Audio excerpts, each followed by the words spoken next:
우리 함께 찬송가 288장 함께 찬양하며 예배를 준비하겠습니다. 찬송가 288장입니다.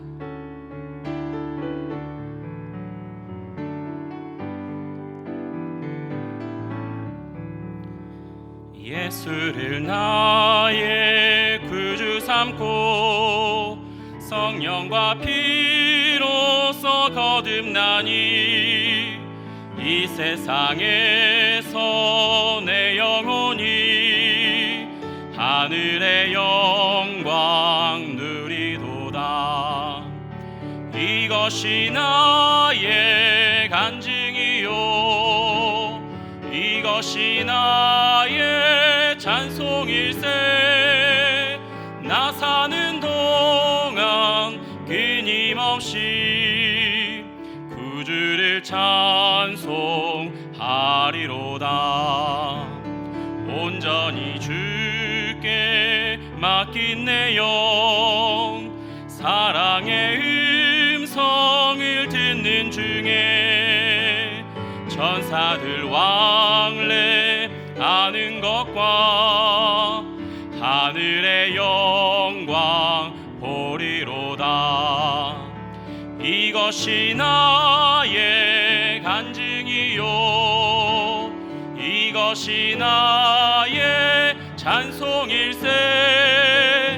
나 사는 동안 끊임없이 구주를 찬송하리로다. 주 안에 기쁨 누림으로 마음의 풍랑이 잔잔하니 세상과 나는 간 곳 없고 구속한 주만 보이도다. 이것이 나의 간증이요, 이것이 나의 찬송일세. 나 사는 동안 끊임없이 구주를 찬송. 3절 함께 한 번 더 찬양합니다. 주 안의 기쁨, 주 안의 기쁨 누림으로 마음의 풍랑이 잔잔하니 세상과 나는 간 곳 없고 구속한 주만 보이도다. 이것이 나의 간증이요, 이것이 나의 찬송일세. 나 사는 동안 끊임없이 구주를 찬송하리로다.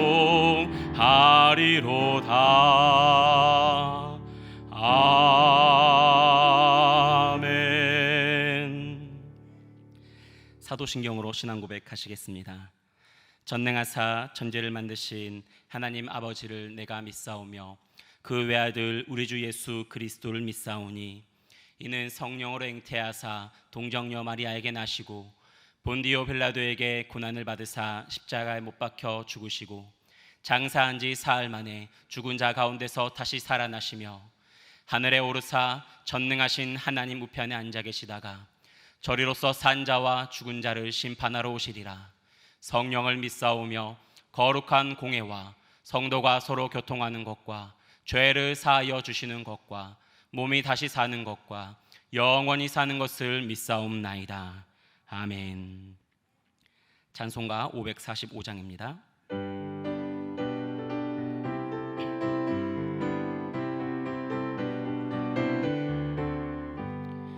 이는 아무 증거 아니 배여도 믿음만을 가지고서 늘 걸으며 이 귀에 아무 소리 아니 들려도 하나님의 약속 위에 서리라. 걸어가세 믿음 위에 서서 나가세 나가세 의심 버리고 걸어가세 믿음 위에 서서 눈과 귀에 아무 증거 없어도 이 눈이 보기에는 일은 어떠하든지 이미 얻은 증거대로 늘 믿으며 이 마음에 의심 없이 살아갈 때에 우리 소원 주 안에서 이루리. 걸어가세 믿음 위에 서서 나가세 나가세 의심 버리고 걸어가세 믿음 위에 서서 눈과 귀에 아무 증거 없어도 주님의 거룩함을 두고 맹세한 주 하나님 아버지는 참 미쁘다. 그 귀한 모든 약속 믿는 자에게 능치 못할 무슨 일이 있을까. 걸어가세 믿음 위에 서서 나가세 나가세 의심 버리고 걸어가세 믿음 위에 서서 눈과 귀에 아무 증거 없어도. 이 시간 우리를 대표해서 김금자 권사님께서 기도하시겠습니다.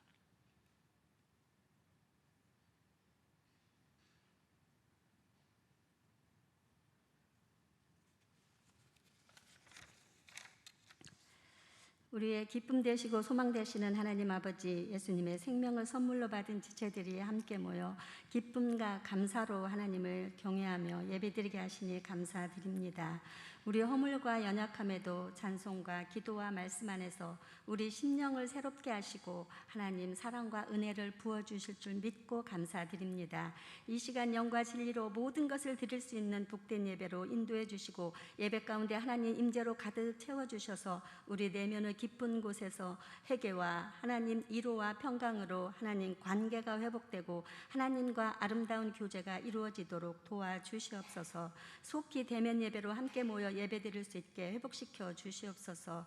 하나님 아버지, 오늘도 말씀을 전하실 목사님 성령으로 기름 부어 주셔서 진리의 말씀이 선포될 때 모든 어두명에서 묶인 것과 매인 것을 풀어주셔서 우리의 연약함이 회복되고 우리 교만함이 낮아져서 어떤 상황에도 가난한 자와 같으나 많은 사람들을 복음으로 부욕케 하는 아름다운 삶으로 저희들을 변화시켜 주시옵소서. 하나님 성품이 우리 안에 날마다 거룩해져서 저희들도 풍성한 사랑의 열매를 맺게 도와주시옵소서. 사랑의 하나님, 각 사랑방을 위해 기도합니다. 사랑으로 묶어주신 사랑방 지체들 서로 다른 부분들을 인정하고 이해하며 격려와 사랑으로 힘을 얻고 한 믿음으로 서로 섬기며 하나님을 영화롭게 하는 사랑방 교회로 잘 성장해서 모든 가정마다 믿지 않는 가족들이 예수님을 믿고 구원받게 도와주시옵소서. 주님, 교회 당회 세미나에 함께하여 주시옵소서. 기도로 한 마음으로 잘 준비하게 하시고 2022년도 우리 홍성교회를 향한 하나님이 계획하신 선하신 뜻이 이루어지고 선교와 전도에 힘쓰며 많은 영혼들이 구원받을 수 있게 인도해 주시옵소서. 하나님, 또 예수님을 모르고 소망 없이 살아가는 이 강박한 시대에 주님의 명령에 순종하여 한 영혼을 위해 각처에서 복음을 전하시는 모든 선교사님들 안전하게 지키시고 속히 땅끝까지 복음이 전해져서 온 백성이 하나님께 예배드리고 온 백성이 구원받아 하나님 뜻이 이루어질 수 있도록 주님 축복하여 주시옵소서. 하나님, 다음 세대를 위해 기도합니다. 다음 세대들이 진리의 말씀으로 잘 양육받아서 믿음으로 잘 성장할 수 있게 인도해 주시고 대면으로 드리는 토요 예배와 주일 예배 하나님 기뻐받아 주시고 감사와 소망의 열매를 맺고 안전하게 예배가 진행되도록 도와주시옵소서.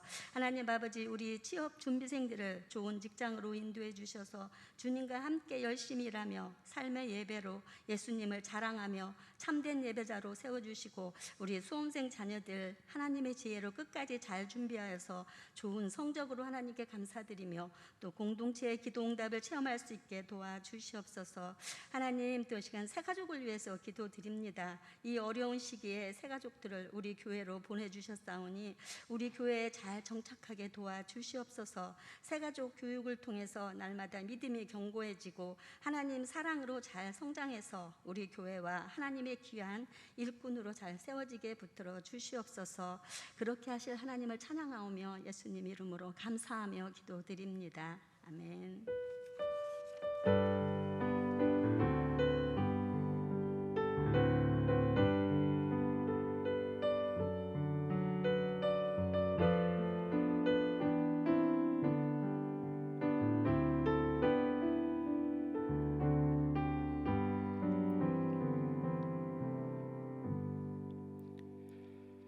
오늘 우리에게 주시는 하나님의 말씀은 마태복음 13장 44절부터 50절 말씀입니다. 마태복음 13장 44절부터 50절까지 말씀입니다. 신약 성경 22면에 있습니다. 찾으신 줄 알고 저와 번갈아서 교독하도록 하겠습니다. 하나님의 말씀입니다. 천국은 마치 밭에 감추인 보화와 같으니 사람이 이를 발견한 후 숨겨두고 기뻐하며 돌아가서 자기의 소유를 다 팔아 그 밭을 사느니라.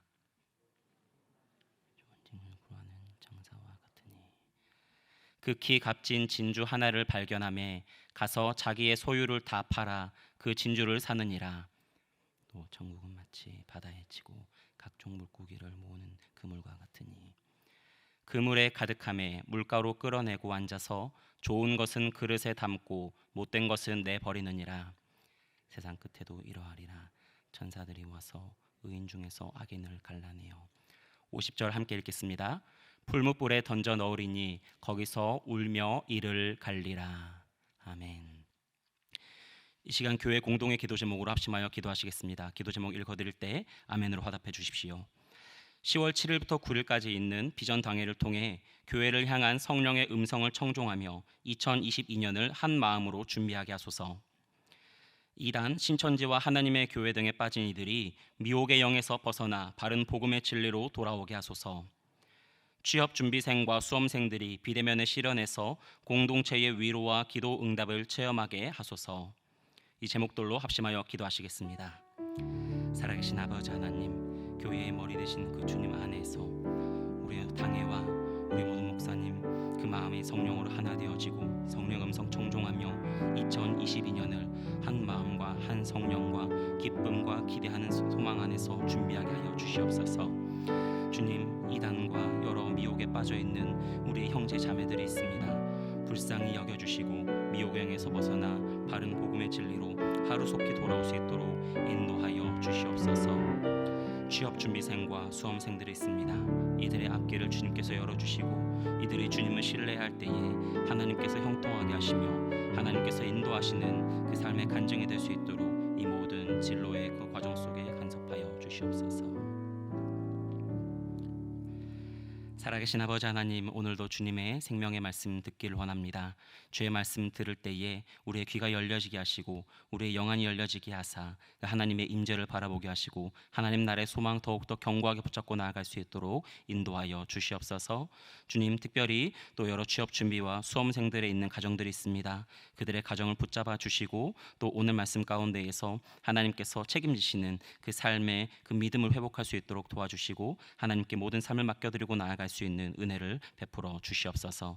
감사드리며 예수님의 이름으로 기도드립니다. 아멘. 요즘은 사람을 만나면 누구를 만나든 이제 공통적으로 하게 되는 대화의 주제가 있는 것 같습니다. 바로 부동산이나 주식 이런 투자에 대한 이야기들을 누구를 만나든지 좀 자주 하게 되고 그런 이야기들을 자주 듣게 되는 것 같습니다. 우리 성도님들의 그런 삶에서의 대화의 그런 주제는 어떠신지요?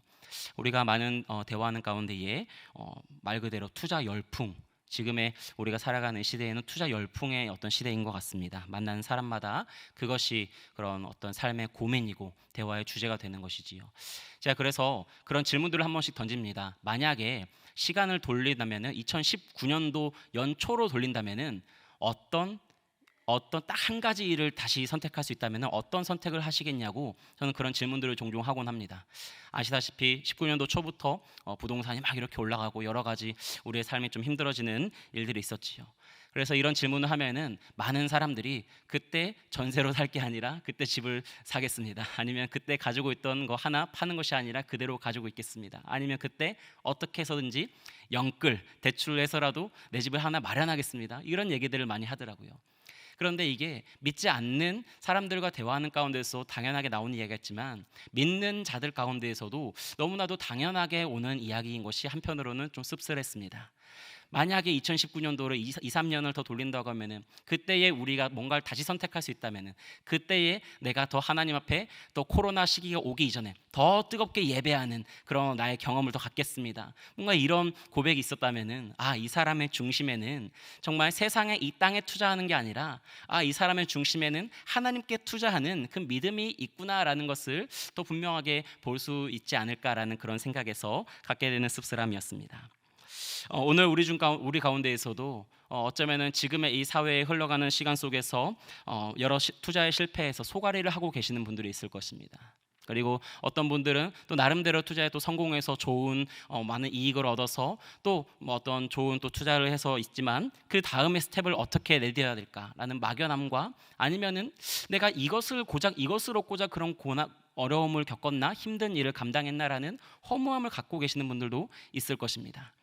저는 그런 어떤 이 땅에서의 실패한 분이나 아니면 이 땅에서 무언가 성취를 이룬 분이나 그것과 상관없이 오늘 여러분들에게 우리가 진정으로 투자해야 될 것이 무엇인지, 우리가 어디에 투자할 때 무엇에 투자할 때에 비로소 후회도 없고 후유증도 없고 아쉬움도 남지 않는 참된 기쁨과 평안이 있는지를 여러분에게 소개해드리고자 합니다.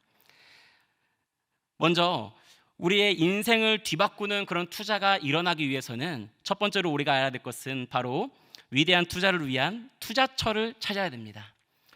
오늘 지금 설교의 이 서론만 듣고 이 설교를 끊으신다면은 아마 지금 저 목사님은 나와서 갑자기 투자 강연을 하고 있지라고 들으실지 모르겠습니다. 그런데 그게 아니에요.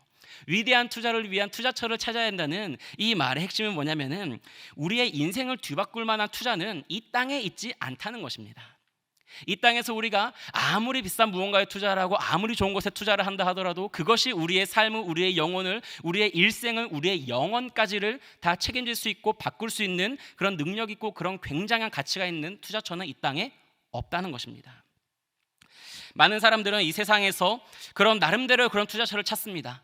투자처를 찾을 때 뭘 생각합니까? 안전해야지요. 넣는 돈이 사라지지 않도록 안전해야 됩니다. 또 넣는 그것이 미래에 나에게 지금 넣은 이 가치보다 더 많은 가치를 줘야 되는 수익성을 생각을 합니다. 투자의 본질은 두 가지라고 할 수 있습니다. 그래서 기대와 이익입니다. 내가 이것에 지금의 내가 이런 희생과 헌신을 해서 이것에 투자를 했을 때의 미래에 무언가를 더 기대할 수 있는 것이 적절한 투자처겠지요. 그리고 그것은 분명하게 나에게 유익이 되는 그것이 투자라고 할 수 있습니다. 어느 누구도 실패하기 위해서, 손해를 보기 위해서 투자하는 사람은 없을 것입니다. 그런데 많은 사람들이 그래서 이 세상에서 그런 투자처로 좋은 부동산이나 땅을 생각을 합니다. 부동산 불패라는 그런 이야기가 또 나오고 있지요. 땅은 안정적이고 지금 당장 오르지 않아도 나중에 자녀 때에 가서 또 오르면 되지 않을까라는 그런 생각과 기대로 여러 가지 수단과 방법을 가리지 않아서 또 그런 투자를 하고는 합니다. 그러나 저는 단언하건대 그것은 결코 지혜로운 생각이 아니라고 말할 수 있을 것 같습니다. 땅이 아무리 많이 오르고 헤아릴 수 없는 그 부를 축적한다고 하고 그것이 우리의 자손의 3대, 5대, 7대까지 간다 하더라도 결국은 내가 그 땅을 언젠가는 떠나야 되기 때문입니다. 내가 언젠가는 그 부동산을 다 털어놓고 떠나야 되기 때문입니다. 내가 언젠가는 내 주머니에 꽉꽉 채워놨던, 내 통장에 꽉꽉 채워놨던 무언가를 다 내려놓고 떠나야 되는 순간이 오기 때문입니다. 아니 그러면은 그것을 내 자손에게는 물려주면은 괜찮은 거 아닙니까? 라고 말씀하실 수 있습니다.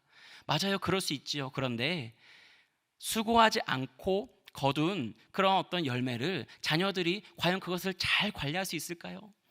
그것이 도리어 가정의 불화가 되고 그것이 도리어 가정의 갈등이 되고 형제와 자매 간에 나뉘어지는 그런 요소가 되는 것을 우리는 심심치 않게 볼 수 있습니다.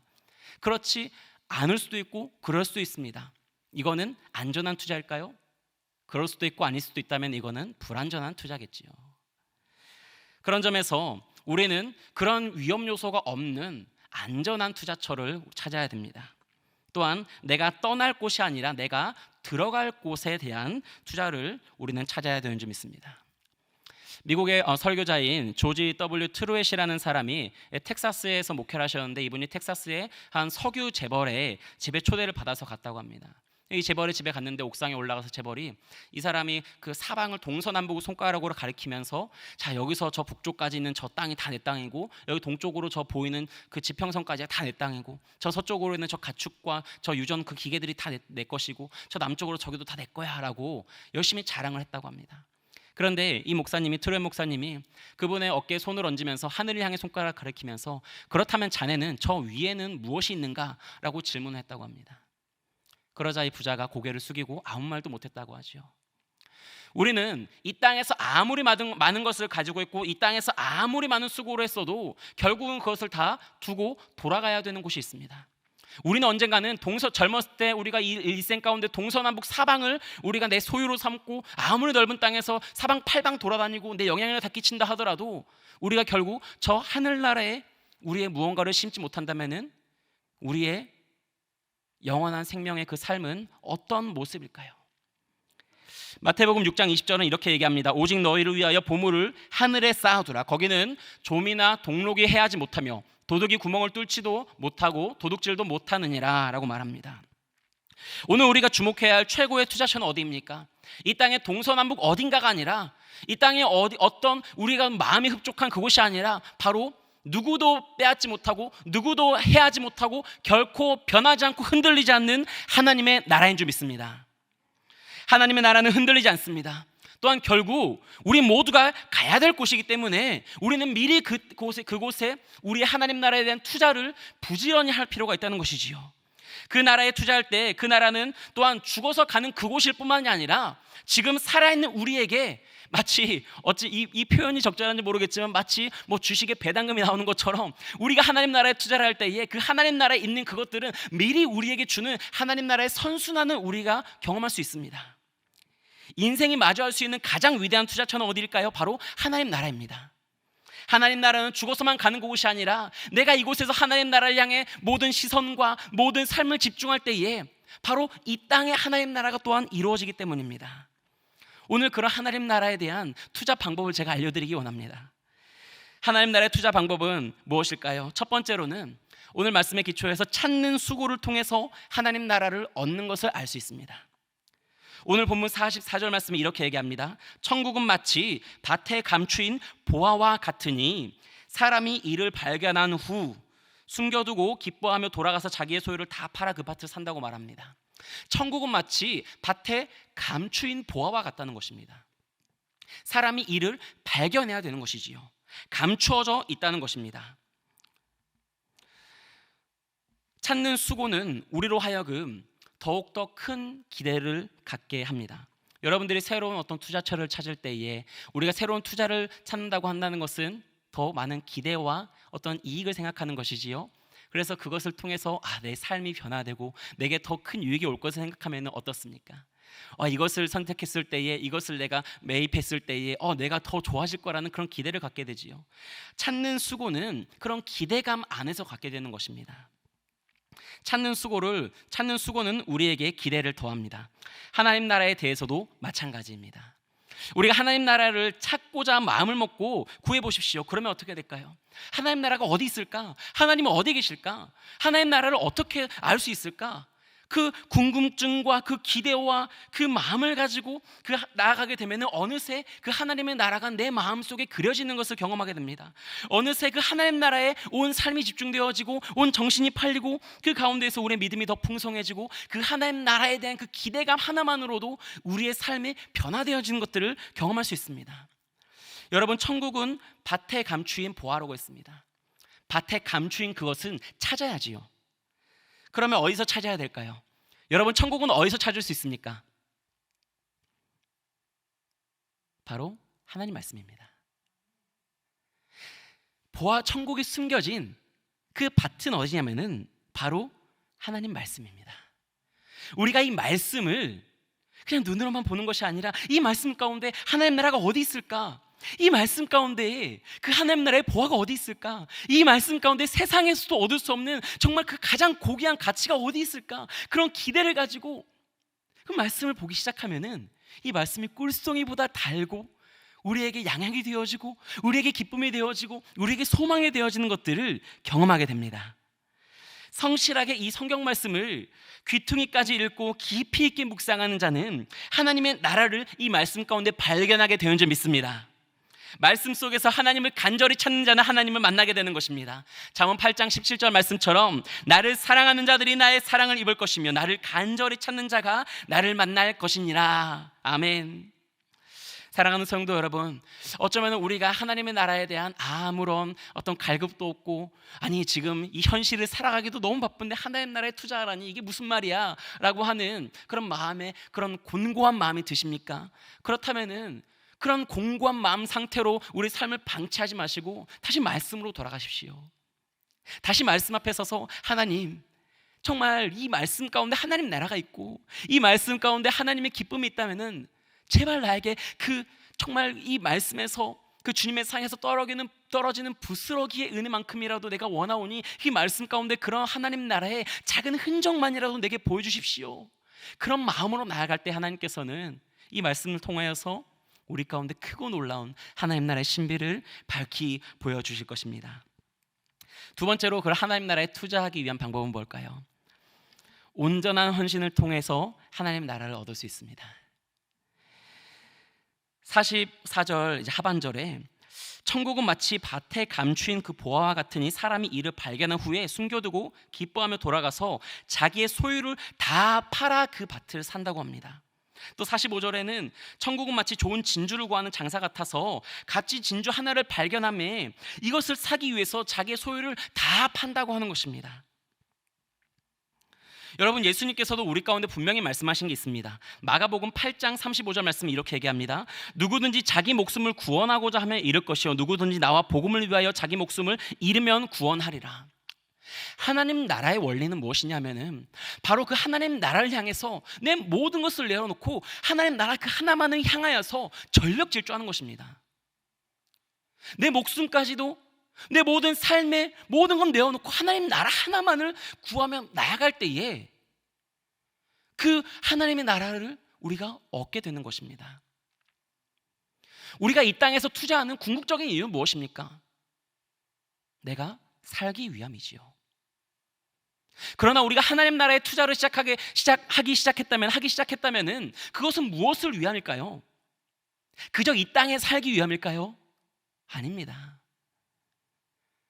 난 살아도 주의 것이고 죽어도 주의 것입니다 라는 그 고백 안에서 이 땅에서의 삶뿐만이 아니라 그 너머에 있는 영원한 삶, 영원한 생명, 그 영원에 이르는 풍성한 그 기쁨을 우리가 소망하기 때문에 그 하나님 나라를 향해 나아가는 것입니다. 천국을 믿고 확신한다면 우리는 그것에 내 모든 것을 던질 수 있습니다. 이 땅에서의 원리는 등가 교환의 법칙이지요. 하나를 얻기 위해서는 하나를 내어놓아야 됩니다. 이 물 한 병을 얻기 위해서는 이 물에 상응하는 가치를 내야 됩니다. 우리가 이 땅에서 어쩌면 하나님 나라를 살아가기 위해서는 먼저는 이 땅의 법칙 안에서나마 우리가 하나님 나라에 대한 더 사모하는 마음으로 하나님 나라를 얻기 위해서 내가 내려놓을 수 있는 것이 무엇인가를 먼저 생각해 볼 필요가 있습니다. 사도 바울은 이렇게 말합니다. 빌립보서 3장 8절부터 9절에 또한 모든 것을 해로 여김은 내 주 그리스도 예수를 아는 지식이 가장 고상하기 때문이라. 내가 그를 위하여 모든 것을 잃어버리고 배설물로 여김은 그리스도를 얻고 그 안에서 발견되려 함이니.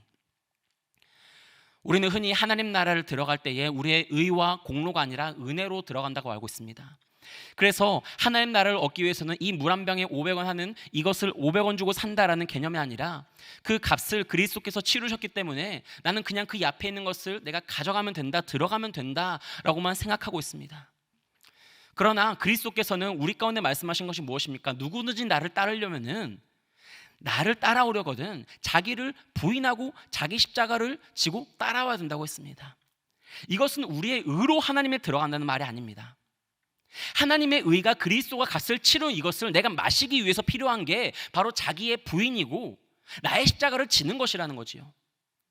내가 십자가를 진다고 해서 천국문이 열리는 게 아니라, 내가 부인한다고 해서 천국문이 열리는 게 아니라, 내가 부인을 할 때에 그리스도께서 값을 치른 그 은혜가 내 마음 가운데 들어오는 것이며 내 심령 가운데 침투하는 것입니다. 내 십자가를 지기 시작할 때에 그 그리스도의 십자가의 은혜와 그 공로가 나에게 전가되는 것입니다. 그래서 엄연히 말하면은 나의 십자가를 지고 나를 부인하며 나아가고 내가 무슨 값을 치를까라는 그 고민은 내가 어떤 나의 의로움으로 값을 치르는 게 아니라 그리스도의 값을 치른 그 자리에 내가 동참하고자 하는 그런 우리의 반응이라는 것이지요. 이것이 바로 온전한 헌신입니다. 하나님 나라를 본 자는 그것이 세상에서 가장 귀하기에 이 땅의 어떤 것으로도 그것을 대체하지 않습니다. 온전한 헌신은 또한 우리 가운데의 신앙 생활에 머무르지 않습니다. 우리가 하나님 앞에 온전한 헌신으로 나아간다라고 하는 것, 우리가 그 진주 하나를 발견해서 그 진주를 사기 위해 내 소유를 모두 판다는 것, 그것을 우리 삶의 실제로는 무엇입니까? 일주일에 하루 교회 와서 예배드리고 그 1시간 잠깐 집중해서 예배드리는 그것이 아니라, 그런 신앙 생활이 아니라 나의 생활이 신앙이 되도록 하나님 앞에 나의 모든 삶을 맡겨드리는 것입니다. 온전한 헌신은 그저 신앙 생활을 열심히 한다고 되는 것이 아니라 나의 생활이 나의 삶이 나의 믿음의 고백, 신앙의 고백, 신앙이 곧 생활이 곧 신앙이 돼야 된다는 것이지요. 그런데 오늘날 우리의 현실은 어떻습니까? 우리의 상황을 보면, 우리의 믿음을 보면 신앙 생활도 무너졌을 뿐만이 아니라 생활 신앙은커녕 우리의 생활만 남아 있습니다. 믿는 자나 믿지 않는 자나 고민하고 근심하고 마음 졸이며 속쓰려하는 것은 무엇입니까? 이 땅에서 내가 어디에 살아야 될까? 무엇을 먹어야 될까? 무엇을 입어야 될까? 오로지 그 고민 하나에 우리의 모든 관심과 우리의 모든 삶이 집중되어 있다는 것입니다. 내 자녀가 예수를 믿고 안 믿고가 아니라 내 삶의 그리스도의 성품이 이루어지는가 아닌가가 아니라 어느 대학을 가야 될까? 어느 회사를 가야 될까? 어떤 직업을 가진 며느리가 들어와야 될까? 어떤 부를 가진 그런 사위가 들어와야 될까? 이런 땅의 것들을 가지고 고민하기 때문에 우리의 생활에서 우리의 믿음이 전혀 드러나지 않는다는 것입니다.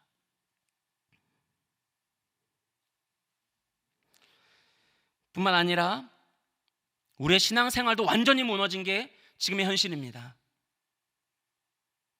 많은 성도들이 내게 주신 이 믿음의 공동체, 이 믿음의 교회 안에서 하나님이 주시는 영적 질서 안에서 선포되는 말씀 가운데 정말 하나님이 나에게 하시는 말씀이구나 라고 듣고 아멘으로 화답하는 것이 아니라 내 마음에 동의가 되지 않으면 동의가 되는 설교를 인터넷에서 찾아서 봅니다.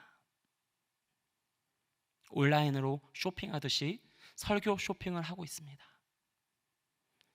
우리 교회는 예배가 뭔가 좀 부족해, 뭔가 좀 마음에 안 들어 라고 하면은 내 마음에 드는, 내 취향에 맞는 그런 교회로 너무 쉽게 옮겨갑니다. 그것이 하나님이 우리에게 기대하시는 바일까요?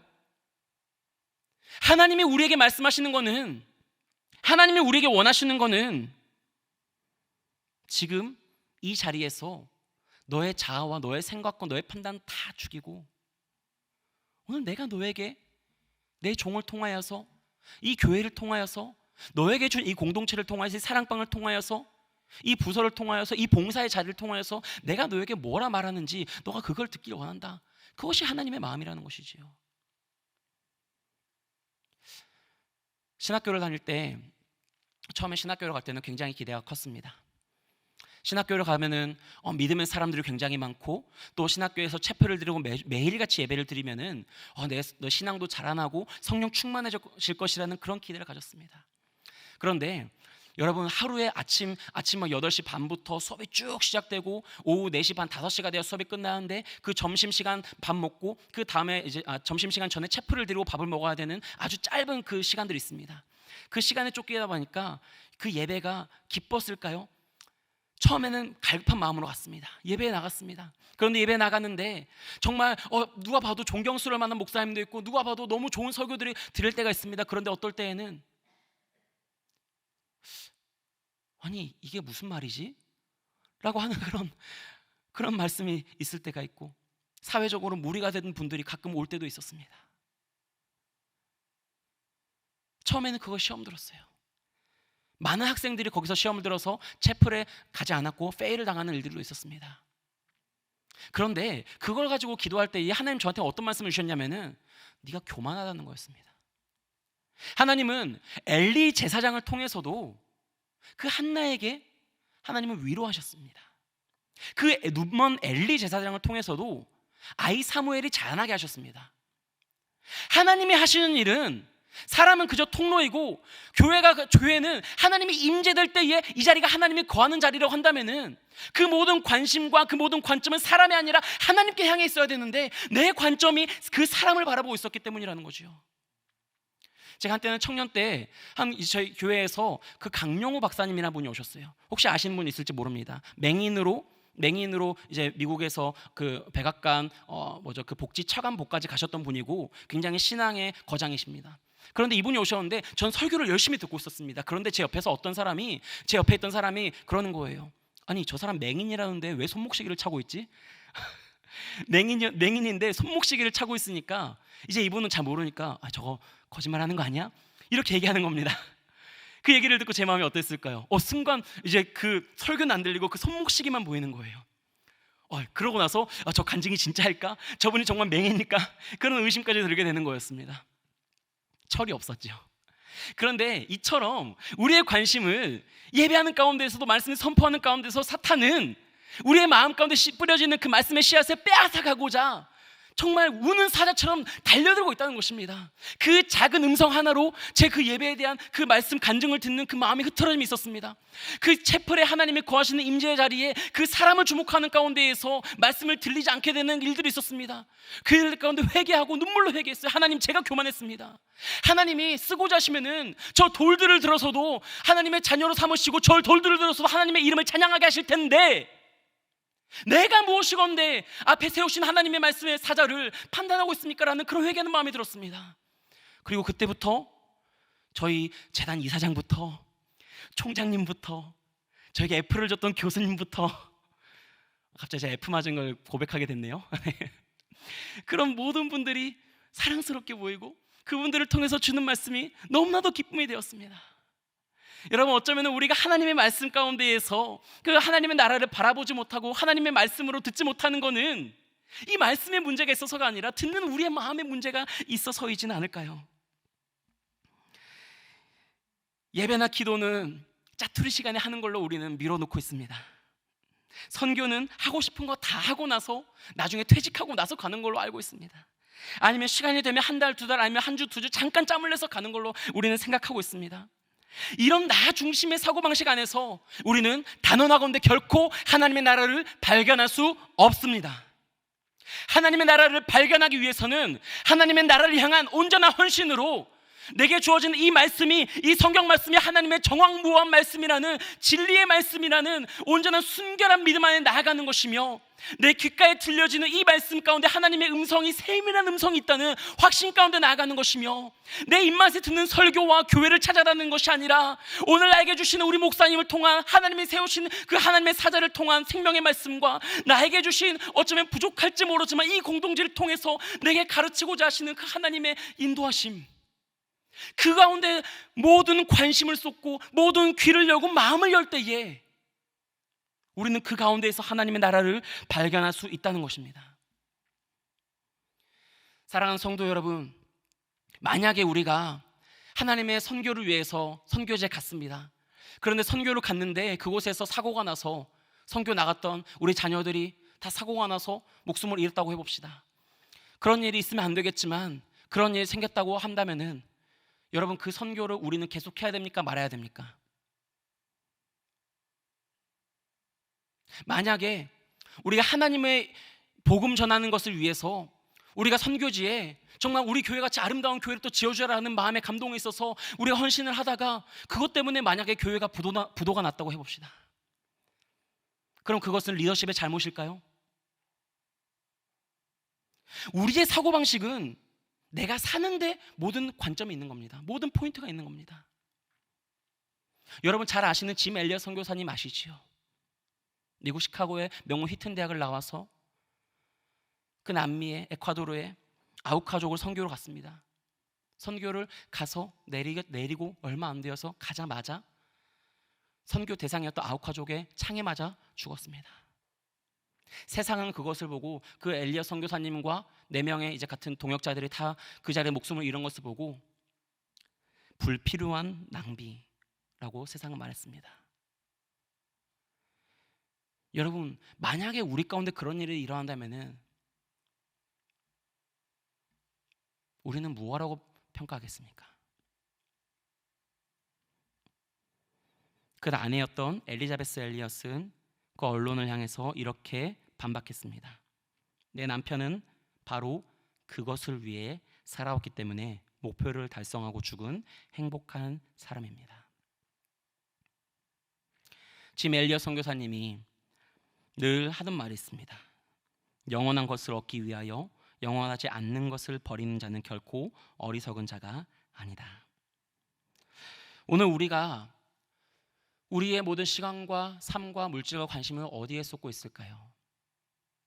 영원한 것을 얻기 위하여 쏟을 때에는 세상은 바보, 멍청이, 불필요한 낭비라고 이야기할지 모릅니다. 그러나 하나님은 내가 너를 기뻐한다.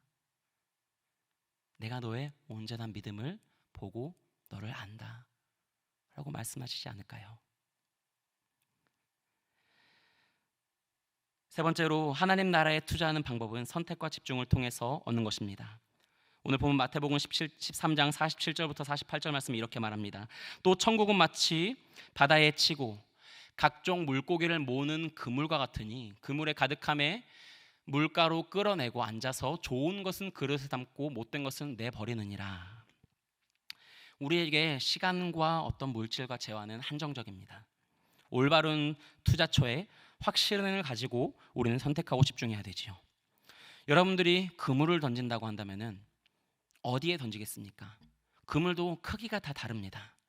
어느 정도의 내가 물고기를 잡을 것이냐에 따라서 그 그물의 촘촘함을 조절합니다. 그 맞는 용도에 맞는 그물을 쓰겠지요. 어느 정도 깊이까지 들어가는 것을 할지, 어느 정도 범위까지 가는 것을 할지, 어떤 배로 끌어오는 그물을 할지에 대해서 생각합니다. 바로 선택과 집중입니다. 이 세상에는 우리의 시선을 빼앗는 수많은 것들이 있습니다. 투자에 1원칙이 있다고 합니다. 그 1원칙은 뭐냐면은 지키는 것, 잃지 않는 것이 투자의 1원칙이라고 합니다.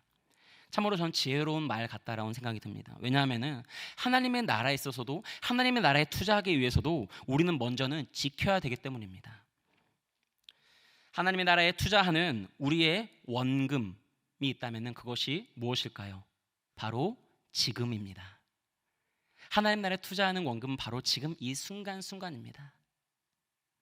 에베소서 5장 16절은 이렇게 말하지요. 세월을 아끼라 때가 악하니라. 시간이 악하다는 것은 제대로 사용하지 않고 하나님의 영광을 위해서 쓰지 않는다면 그것은 도리어 우리에게 악한 결과로서 우리에게 올무가 되어 악한 결과로서 돌아온다는 것입니다. 하나님의 나라를 선택하고 집중하는 그런 은혜가 저와 여러분에게 있기를 원합니다. 모든 관심이 세상에 빼앗겨 있어서 다가오는 천국을 준비하지 않고 천국이 오늘 내 삶에 임했는지 아니 임하는 것이 무엇인지도 모른 채 살아간다면은 그 사람은 이미 세상의 모든 유혹과 또 쾌락과 그 자기 만족만을 가지고 살아가다가 결국은 오늘 마지막에 있는 49절 50절 말씀에 그 하나님 나라에 가서 풀무에 던져져 울며 이를 가는 그런 비참한 결과에 이르게 될 것입니다. 하나님의 나라는 이미 임했지만 또한 다가오고 있습니다. 우리가 어느 순간은 가야 되는 곳입니다. 그렇다고 한다면 오늘 우리의 모든 관심과 우리의 모든 시선을 하나님 나라에 돌려 그 하나님 나라에 들어가기 위해서 그 하나님 나라의 그 온전한 우리의 영원한 생명을 위해서 우리의 모든 삶을 지금 이 순간부터 우리가 투자해야 되는 줄 믿습니다. 결론적으로 하나님의 나라에 투자하는 일은 우리가 돌아가야 할 본향을 준비하는 것입니다. 하나님께서 우리를 위해 처소를 예비하신 그 곳에 우리가 나아가는 것이지요. 그 하나님께서 우리를 위해 예배하신 그 처소, 또한 우리가 우리의 하나님 나라의 그 상급과 또 하나님 나라에서 하나님 앞에 칭찬받을 것을 기대하며 나아가는 그 삶의 그 과정들 속에서 우리는 아주 좋은 하나님 나라의 유익을 경험할 수 있습니다. 바로 평안입니다. 하나님의 나라는 우리가 죽어서 가는 곳일 뿐만이 아니라 지금 살아서 누리는 곳입니다. 그것은 마치 선순환으로 돌아오는 것이에요.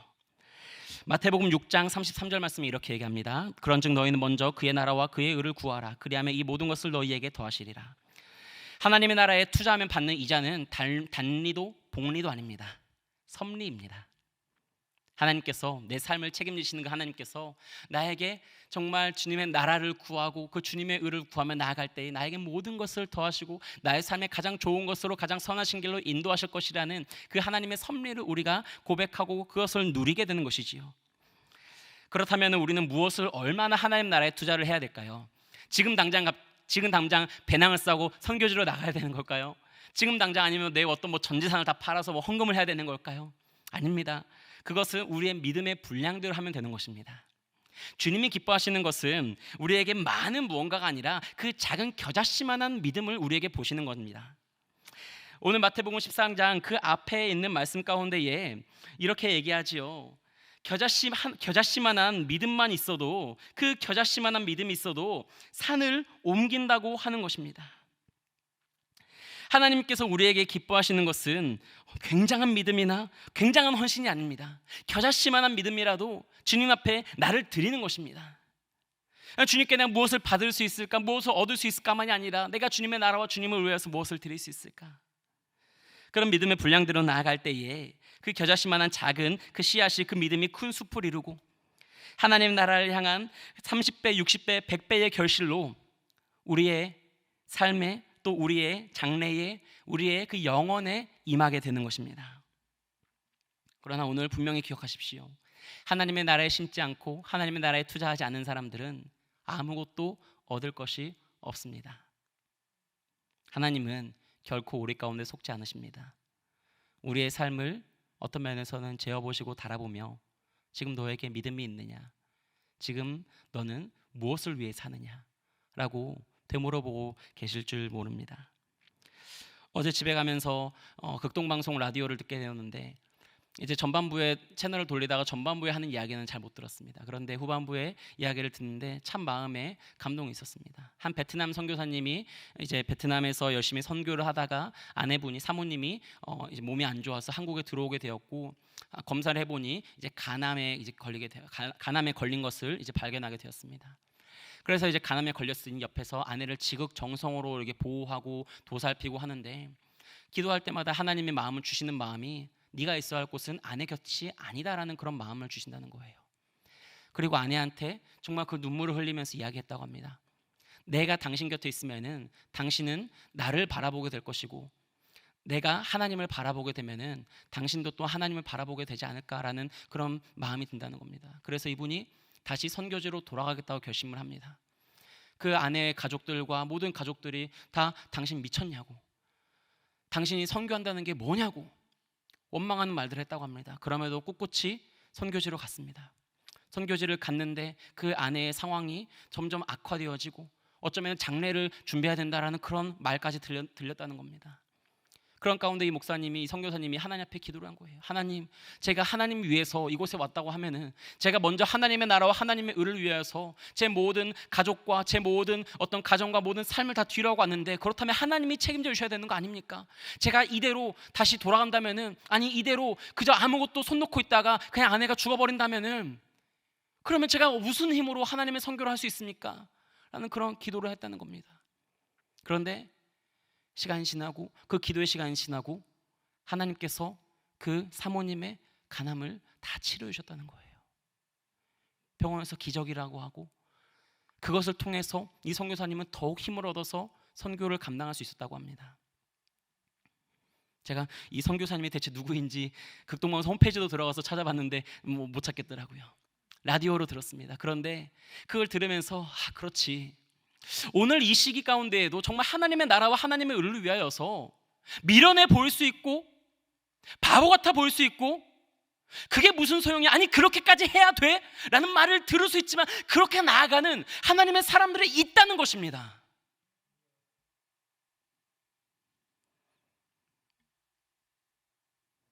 그 선교사님을 생각하면서 제 마음이 한편으로는 답답해졌어요.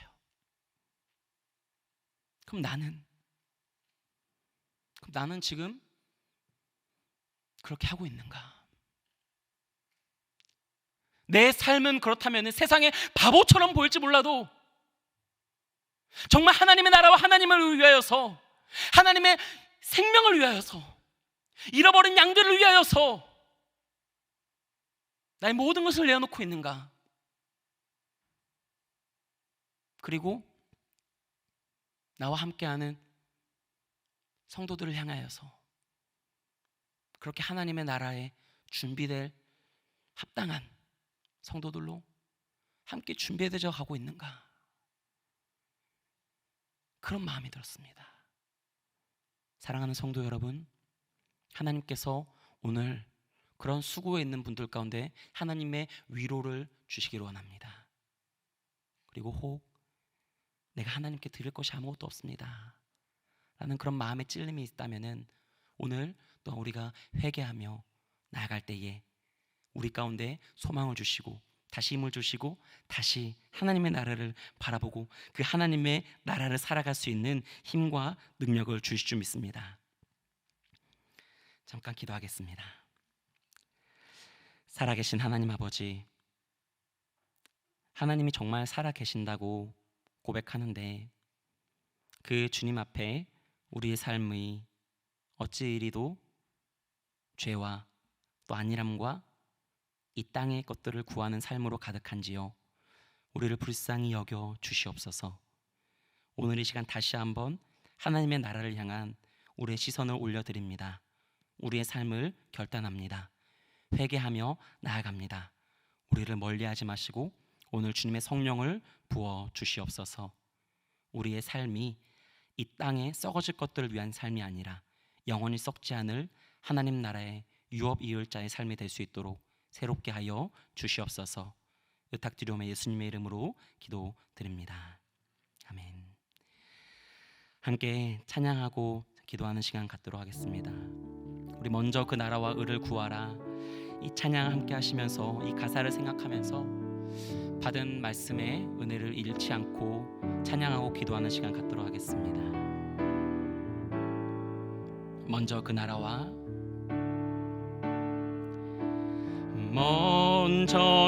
나라와 의를 구하라. 그 나라와 그를 그리하면 이 모든 것을 너희에게 더하시리. 2절 찬양합니다. 사람이 떡으로만 살 것 아니요 하나님 말씀으로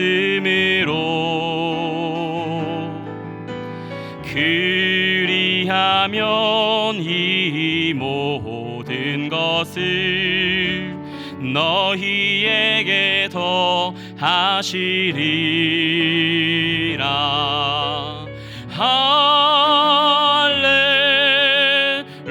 할렐루야 할렐루야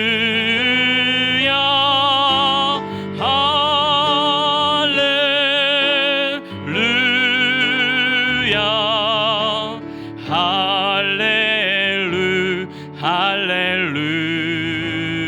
할렐루야. 구하라 그리하면 주실 것이요 찾으라 찾을 것이요 두드리라 문이 열릴 것이니 할렐루야 할렐루야 할렐루야.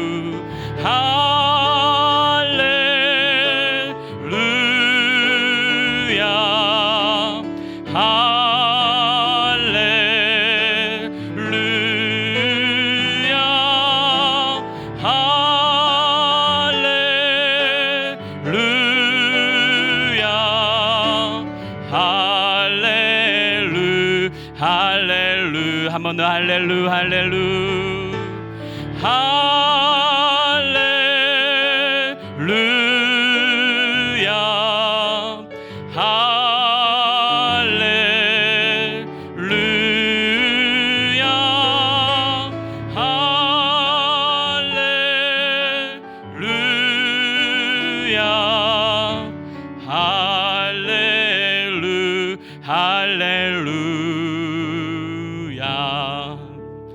오늘 이 시간 함께 기도할 때에 하나님, 정말 제 삶이 그 하나님의 나라를 엿보고 그 하나님의 나라를 보았기 때문에 그 하나님의 나라를 얻기 위하여서 나의 소유를 다 팔아서 정말 그 밭을 사는 그런 온전한 헌신과 그 하나님의 나라를 향한 그 갈급함을 향해 나아가고 있는 삶인지 오늘 돌아보게 하여 주시옵소서. 정말 그 하나님의 나라를 향한 나의 삶을 선택하고 집중하는 그런 삶인지 다시 한번 보게 하여 주시옵소서. 다시 한번 그 하나님의 나라를 향한 많은 그 수고와 그 온전한 헌신을 감당할 수 있는 그런 믿음을 주시고 하나님 나라의 소망을 허락하여 주시옵소서. 우리 그런 간절한 마음 가지고 받은 말씀 기억하면서 주여 한번 외치고 기도하겠습니다.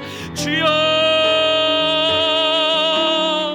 살아계신 아버지 하나님, 정말 하나님의 나라를 우리가 바라봅니다. 아버지 하나님, 정말 우리가 죽어서 가는 그 나라일 뿐만이 아니라 오늘 하나님의 나라를 바라고 구할 때에 오늘 이 땅 가운데에 그 하나님의 나라가 임하여지고 우리의 삶이 변하여지고 우리의 삶의 모든 막힌 것이 열려지고 우리 삶의 모든 무너진 것들이 회복되어지는 그 하나님의 생명과 그 부활의 능력이 임하게 하여 주시옵소서. 하나님, 우리가 이 땅을 살아가는 가운데에 아버지, 많은 먹을 것도 필요하고 입을 것도 필요하고 우리의 모든 관심과 우리의 시선을 또 이 땅에 현실적으로 살아가는 것들이 많이 있습니다. 주님, 그러나 우리가 그 필요 때문에 우리의 정체성을 잃어버리는 것이 아니라 그 필요를 주께 맡기고 염려 다 주께 맡기고 그 주님의 나라를 얻기 위하여서 전력 질주하는 하나님의 사람들 다 되게 하여 주시옵소서. 그렇게 하나님의 나라를 위하여서 아버지, 그 진주 하나를 얻기 위해 모든 소유를 판 그 장사와 같이 아버지 하나님, 정말 우리의 모든 삶을 내어드릴 때에 우리의 모든 시선을 집중하며 나아갈 때에 아버지 하나님, 그 하나님의 나라가 우리 가운데 임하게 하여 주시옵소서. 그 하나님의 나라에 갈 때에 아버지, 우리가 풀무불에 던져져 울며 이를 가는 자가 아니라 아버지, 기쁨으로 시온의 대로를 달려가는 하나님의 성도들 다 될 수 있도록 인도하여 주시옵소서. 아버지, 잠시 세상에 머물러가는 나그네 인생 가운데에 아버지, 우리가 영원한 것들을 위해서 영원하지 않는 것들을 쏟아내게 하여 주시옵소서. 아버지, 우리가 영원하지 않는 썩어지고 없어지고 무너지고 사라질 것들을 위하여서 아버지 하나님의 그 영원한 생명과 영원한 나라를 포기하는 어리석은 투자자가 되지 않게 하여 주시옵소서. 영원한 하나님의 나라에 대한 소망 다시 한번 회복시켜 주시고 아버지, 그 안에 담대함을 주시고 아버지, 그 하나님을 위하여서 하나님의 나라를 향하여서 아버지, 이 모든 삶을 내어놓을 수 있는 목숨까지도 주님 앞에 올려드릴 수 있는 그런 주님의 성도들 다 될 수 있도록 인도하여 주시옵소서. 성도답게 우리의 관심이 땅이 아니라 하늘을 향할 수 있도록 도와주시옵소서. 영원한 생명, 아버지, 영원한 그 구원, 육신의 그 부활 다시 한번 우리 가운데에 그런 소망 회복하여 주시옵소서. 믿음의 선순환이 일어나게 하여 주시옵소서. 하나님 나라의 그 능력이 아버지, 하나님 나라의 그 신비가 오늘 깨달아 알게 되는 아버지, 그런 은혜를 허락하여 주시옵소서. 살아계신 아버지 하나님, 우리의 현실에 우리의 생활만 남아 있습니다. 우리의 생활 속에 신앙 생활도 무너졌을 뿐 아니라 우리의 생활 속에 하나님 나라를 바라보는 신앙도 믿음도 보이지 않습니다. 우리를 불쌍히 여겨 주시옵소서. 주님, 그러나 오늘 다시 한번 우리의 마음을 새롭게 하고 우리의 정말 믿음을 다시 한번 주님 앞에 올려드리며 새롭게 거듭나기를 원합니다. 하나님의 나라를 보기를 원합니다. 하나님의 나라를 찾기를 원합니다. 그 하나님의 나라, 영원한 나라를 위하여서 영원하지 않은 이 세상, 잠시 왔다 가는 이 세상 모두 주님께 맡겨드리기를 원합니다. 그때에 주님께서 이 땅에 머무는 가운데에서도 하나님께서 눌러 흔들어 차고 넘치기까지 복에 복을 더하시고 형통하게 할 줄 믿습니다. 그런 하나님을 의지할 때에 이 땅의 복뿐만 아니라 영원한 하나님의 영생 복락 누리는 그런 하나님의 신비를 경험하는 모든 주님의 성도들 다 될 수 있도록 은혜를 부어 주시옵소서. 부탁드리오며 이제는 우리 구주 예수 그리스도의 은혜와 크시고 무한하신 하나님 아버지의 놀라우신 사랑과 영원을 사모하게 하시며 영원한 하나님의 나라를 보게 하시고 그 하나님의 나라의 신비가 오늘 우리의 심령 가운데 임하게 하시는 성령님의 감화, 감동, 교통, 위로 충만하시는 역사가 오늘도 하나님의 나라를 바라보고 천국을 찾기 위하여서 하나님의 나라를 얻기 위하여서 모든 소유를 팔아 그 밭을 사는 것과 같이 우리의 삶을 올려드리기 원하는 모든 성도들 머리 위에 이들의 모든 필요와 이들의 모든 이 땅의 삶뿐만이 아니라 영원한 그 삶 위에 이제로부터 영원토록 함께 있을지어다. 아멘.